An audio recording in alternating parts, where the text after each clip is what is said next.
Et David Berger, vous recevez ce matin Brigitte Rosset. Mais oui, bonjour Brigitte Rosset. Mais bonjour. Merci d'être avec nous en direct à Lausanne. Brigitte Rosset, est-ce que vous êtes d'accord de léguer votre cerveau à la science? Pas tout de suite, mais lorsqu'il sera temps. Alors, ce qu'il en restera, avec grand plaisir. Parce que franchement, vous êtes un phénomène. Vous croquez en ce moment une pièce de Molière que vous revisitez, vous tournez dans une série, votre 5e solo est à l'affiche. Vous jouez les Cupidons pour l'illustrer également et vous avez le temps de venir à 7h30 dans la matinale en venant de Genève et en ce moment... En prenant le train, c'est là que... C'est la fameuse supériorité féminine ou c'est l'entraînement de la charge mentale, c'est ça? Non, c'est le plaisir. C'est là que c'est vrai qu'on peut faire tout ça s'il y a le plaisir derrière. Et que si c'est des sacerdoces, ça marche pas, on s'arrête en cours de route. Et là, c'est juste tout ce que vous avez dit, c'est du plaisir. Donc, du coup, il y a fatigue, mais même de venir ici à 5h30, enfin, partir très tôt, c'est du plaisir. Donc, c'est possible. Vous êtes dans les femmes trop savantes aujourd'hui, en ce moment, ce soir à Colonie, vous l'avez déjà joué à Lausanne. C'est du Molière sans être tout à fait du Molière.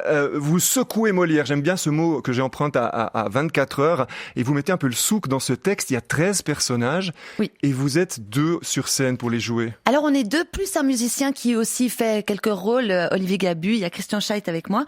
Alors c'est du Molière parce qu'on joue les Alexandrins de Molière, on a juste... on va dire dégraisser le texte parce qu'il y a beaucoup et que des fois les choses se répètent. Et puis à l'intérieur de ça, on y met notre touche et on s'amuse beaucoup avec ce texte merveilleux de ce grand humoriste qu'est Molière. Texte merveilleux, ça veut dire que vous avez un alexandrin comme ça là qui vous marque. Oui, les derniers que j'adore, c'est par un prompt désespoir, souvent on se marie, qu'on s'en repent après tout le temps de sa vie.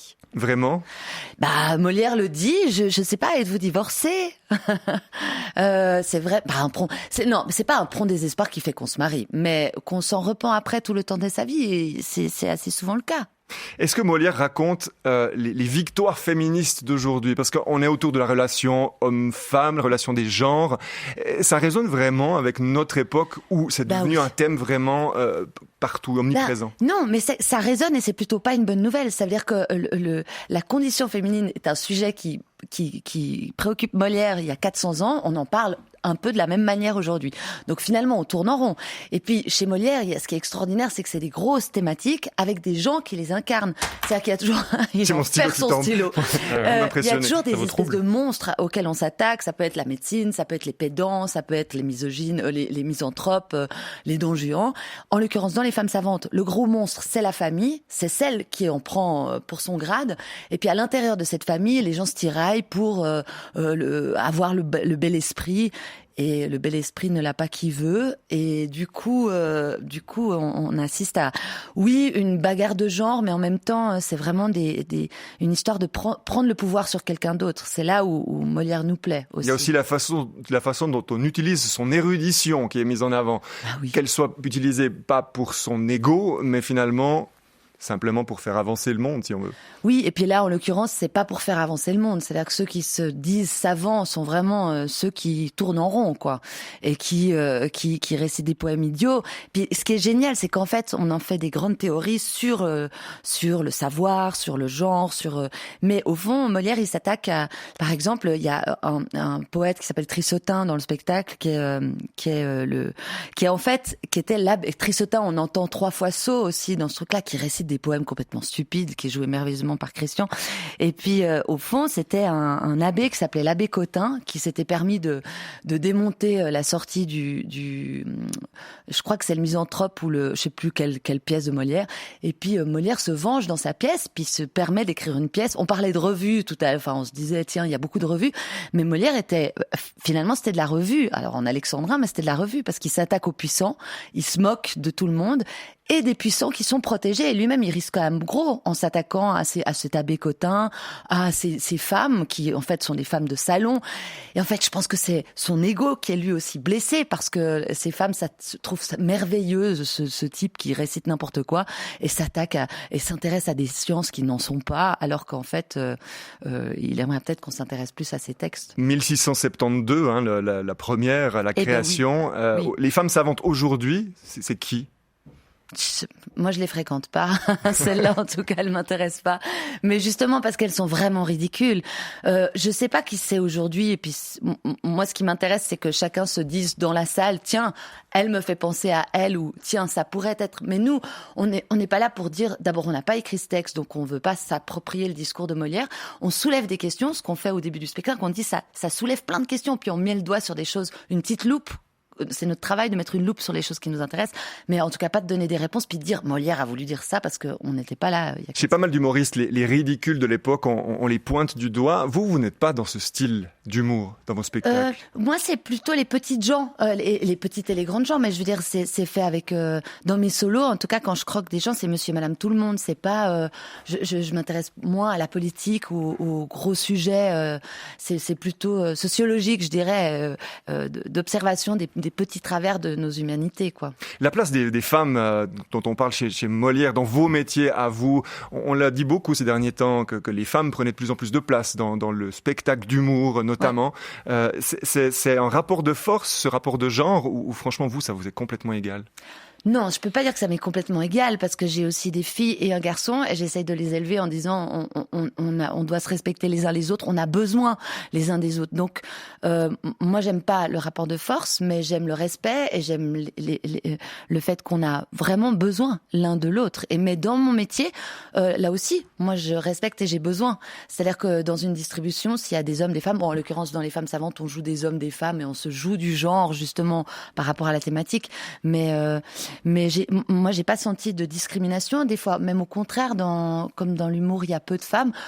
C'était pas très flatteur, mais des fois, on m'a bien fait sentir que si j'étais engagée, c'est parce que j'étais une femme dans un festival ou dans un plateau ou dans une distribution en disant « Il nous manque une nana, donc ce serait bien que tu viennes. » Puis je dis « Mais j'aimerais venir parce qu'on a envie que moi, je vienne. » Oui, pas très flatteur. Non, c'est pas très flatteur.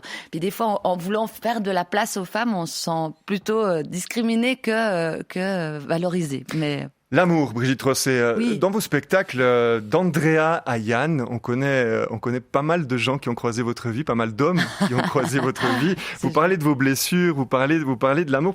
Pourquoi se raconter si intimement? Et est-ce que ça vous étonne pas finalement de captiver les gens avec ça? Alors, pourquoi? C'est parce que c'est le seul sujet que je connais vraiment. Puis je peux pas parler de choses que je connais pas, je vais pas me mettre à raconter des trucs que je connais pas. Et puis pour avoir de l'humour sur un sujet, je pense qu'il faut être capable de prendre un peu de distance par rapport à ça. Et pour prendre de la distance, encore une fois, il faut connaître. Donc ma vie, je la connais un peu. Donc du coup, j'ai envie d'en parler et puis parce qu'elle m'amuse, parce que voilà, j'arrive à avoir du recul là-dessus.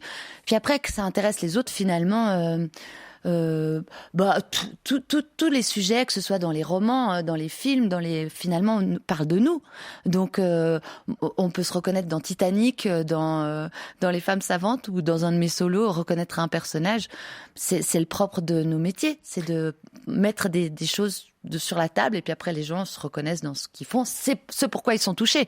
S'ils se reconnaissent pas, ils sont pas touchés. Votre carrière, Brigitte Rosset, vos débuts, tout le monde croit que votre première troupe s'appelait Degré de Poule. Mais en fait, ce n'est pas vrai. Ah non. Malanou News Délire, ça vous rappelle quelque chose? C'est génial. Vous étiez, paraît-il, la patronne au collège, enfin à l'école de commerce de Malanou. Il y avait déjà une troupe à l'époque. Mais c'est ça, c'est vraiment les débuts et c'était une équipe incroyable.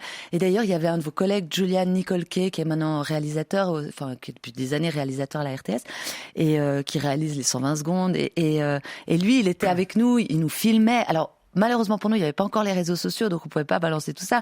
Mais il y avait Gaspard Beuch, il y avait Thomas Joannet, et j'ai vu dans une série sur France 3. Qui marche bien en France, oui, c'est ça. Ouais, Thomas, il y avait Gaspard Beuch, Manuel Dabous, on était une équipe, Laurent Nicolet, on était une super équipe, et il n'y avait pas de cours de théâtre.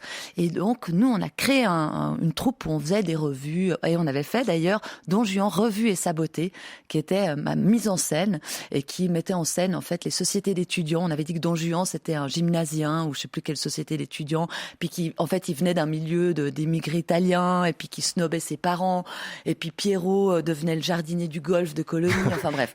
Imagination débordante. Vous étiez la patronne, il paraît déjà à l'époque. J'étais la présidente du comité des fêtes, ce qui m'a valu de faire ma matu en 6 ans au lieu de 4 ans, parce que j'avais trop de boulot à l'école pour aller faire des études. Il se dit même que grâce à ça, vous avez un peu piqué dans la caisse du spectacle pour aller faire des vacances en Grèce. Alors ça c'est ce qu'on m'a raconté. Ouais, alors je vais pas dénoncer parce que je sais moi qui a piqué dans la caisse pour faire des vacances en Grèce et ce n'est pas moi. Très bien. Encore un mot sur la relation que vous avez avec votre fils. Oui, mon fils. Qui est aussi comédien. Léon. Dans l'impro notamment. Ouais. Vous avez joué avec lui pendant le confinement sur certaines capsules. Ouais, Léon Beuch. Il y a quelque chose à construire avec votre fils. Mais tout, parce que ce garçon est génial. Pas parce qu'il est mon fils, mais il est vraiment super. Il c'est aussi est le fils de son père. Il est aussi un peu le fils de son père. Et il lui doit aussi beaucoup. Et c'est un super musicien qui a fait une maturité musique, qui a fait du jazz, qui fait de l'impro-théâtre, qui fait de la basse, de la voix, du piano, et qui joue un rôle super dans la série de Frédéric Recrozio qui est en tournage actuellement.